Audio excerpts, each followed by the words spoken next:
प्रथम वर्ष संस्कृत का द्वितीय प्रश्न पत्र हम हितोपदेश देख रहे हैं। देखिए, विद्या की प्रशंसा करते हुए अब नारायण पंडित 6 ऐसी वस्तुएं बता रहे हैं जो किसी भी मनुष्य के लिए स्पृहा की वस्तु है, वह चाहता है। अर्थागमः नित्यम अरोगिता च प्रिया च भार्या प्रियवादिनी च वश्यश्च पुत्रः अर्थकरी च विद्या षड्जीव लोकेषु सुखानि राजन। कि हे राजन, जीवलोक में, इस मृत्यु लोक में, इस पृथ्वी पर 6 वस्तुएं ऐसी हैं जो सुख के कारण के रूप में गिनी जा सकती हैं। अर्थागम नित्यम, प्रतिदिन घर में धन का आगम हो, पहली बात। अरोगिता च, अरोगी हों सभी, स्वस्थ हों सभी, दूसरी चीज। प्रिया च भार्या प्रियवादिनी च, पत्नी प्रिया हो और प्रिय बोलने वाली हो, तीसरी बात। वश्यश्च पुत्रः, पुत्र अपने वश में हो, कहे में हो। और अर्थकरी च विद्या, और विद्या ऐसी हो जिससे धन कमाया जा सके। ये 6 वस्तुएं इस जीव की, जीवलोक की, इस मृत्यु लोक की पूंजी है। दीर्घाको धन्यो बहुभी पुत्रे कुशला पूर्णा ढके वरमेकः कुलालंबी यत्र विश्रूयते पिता। के कुशला पूर्णा ढकई, कुशला पूर्ण आढक। तो आढक मतलब ढकिया, टोकरी। तो कुशला से भरी हुई अर्थात भूसे से भरी हुई, ढाकी के समान, भूसे से भरी हुई आड़ के समान, यानी जिसमें भूसा रखते हैं गांव में लोग, उस बर्तन के समान, उस पात्र के समान। बहुभी पुत्र कह धन्य, बहुत से पुत्रों से कौन धन्य हुआ।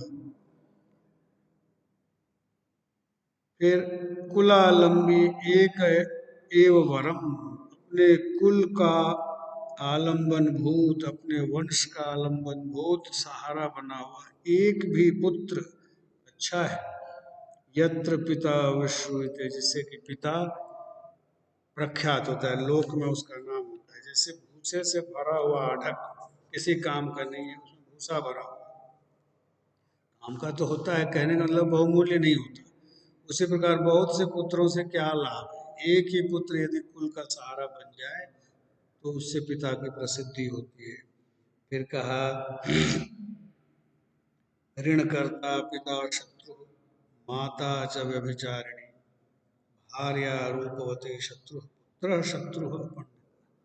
कुछ शत्रु गिनाए हैं, स्वाभाविक शत्रु जो होते हैं संसार में। पहले तो कहा ऋण करता पिता शत्रु। अगर पिता ने अपनी संतान के लिए बहुत सारा ऋण छोड़ दिया और मर गए तो वो अपनी संतान के शत्रु हैं। हर व्यक्ति को अपने जीवन काल में ही अपने ऋणों का शोधन कर देना चाहिए, चुका देना चाहिए, नहीं तो उनकी संतानों को चुकाना पड़ता है। तो ऋण करता पिता शत्रु, ऋण छोड़कर जाने वाला पिता शत्रु होता है। माता च व्यभिचारिणी, अगर किसी की माता का चाल चलन अच्छा नहीं है तो वह भी अपनी संतान के लिए, परिवार के लिए शत्रु है। भार्या रूपवती शत्रु, बहुत रूपवती सुंदरी पत्नी अगर है वह भी शत्रु है। और पुत्र शत्रु अपंडित, और अपंडित पुत्र जो विद्वान नहीं है, पढ़ा लिखा नहीं है, मूर्ख है, वह भी शत्रु ही होता है मनुष्य का। यस्य कस्य प्रसूतोऽपि गुणवान् पूज्यते नरः, धनुर्वंश विशुद्धोऽपि निर्गुणः किं करिष्यति। नरः यस्य कस्य कुले प्रसूतः अपि गुणवान् पूज्यते, वंश विशुद्धः अपि निर्गुणः धनुः। वंश विशुद्धः अपि निर्गुणः धनुः इव वंश विशुद्धः अपि निर्गुणः किम करिष्यति। देखिए, बड़ा बढ़िया उदाहरण दिया है। यदि किसी भी कुल में उत्पन्न होने पर भी मनुष्य विद्या आदि गुणों वाला हो तो उसका सत्कार होता है। कुल कैसा भी हो, अगर विद्वान है व्यक्ति तो उसका सर्वत्र उसकी पूजा होती है।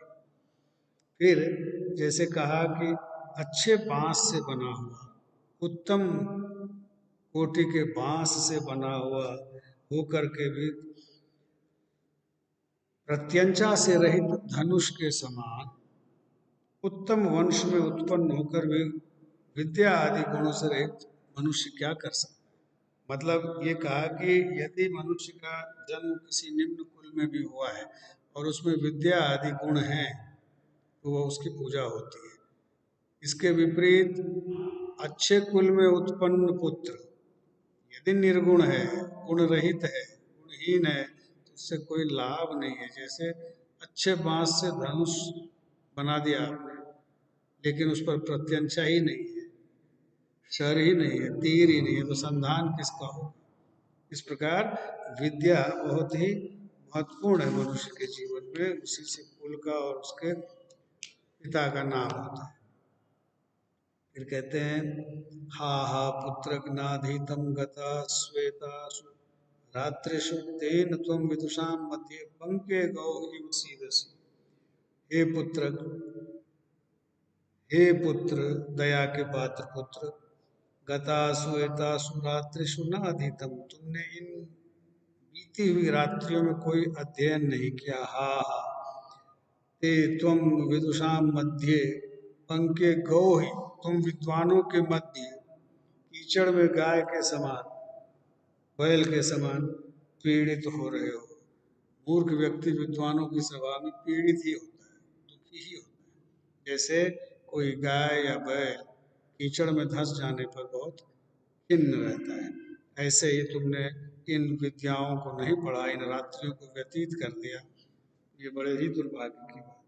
ततः कथम इदानीम एते मम पुत्रा गुणवन्तः क्रियन्ताम्। ये सारी बातें वो राजा सोच रहे, जिस राजा ने 2 श्लोक सुने थे किसी के मुंह से, उसके बाद उसको विद्या की महिमा याद आई।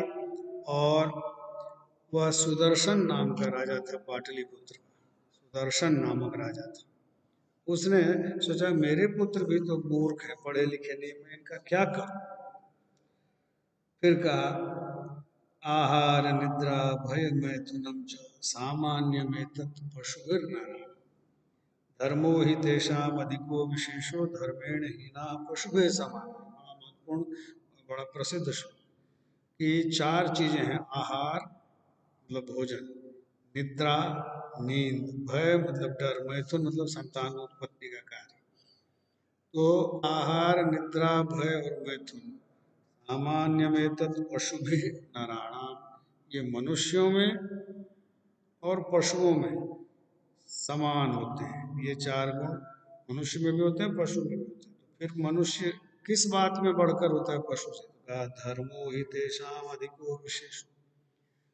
धर्म नामक एक तत्व होता है जो पशु में नहीं होता, और उसी से मनुष्य विशिष्ट बनता है। धर्म ही मनुष्य को पशुओं से अलग करता है। जो धर्म से हीन है पशु भी समान, पशु के समान। पुत्र को धार्मिक भी होना चाहिए, विद्वान तो होना ही चाहिए। फिर कहा धर्मार्थ काम मोक्षाणाम यस्येकोपि न विद्यते अजागलस्तनस्य तस्य जन्म निरर्थक। देखिए हमारे भारतीय दर्शन और भारतीय संस्कृति में 4 पुरुषार्थ कहे गए हैं, धर्म अर्थ काम और मोक्ष। तो कह रहे हैं धर्म अर्थ काम मोक्षाणा, धर्म अर्थ काम और मोक्ष में से यस्य एकोपि न विद्यते, इनमें एक भी नहीं है।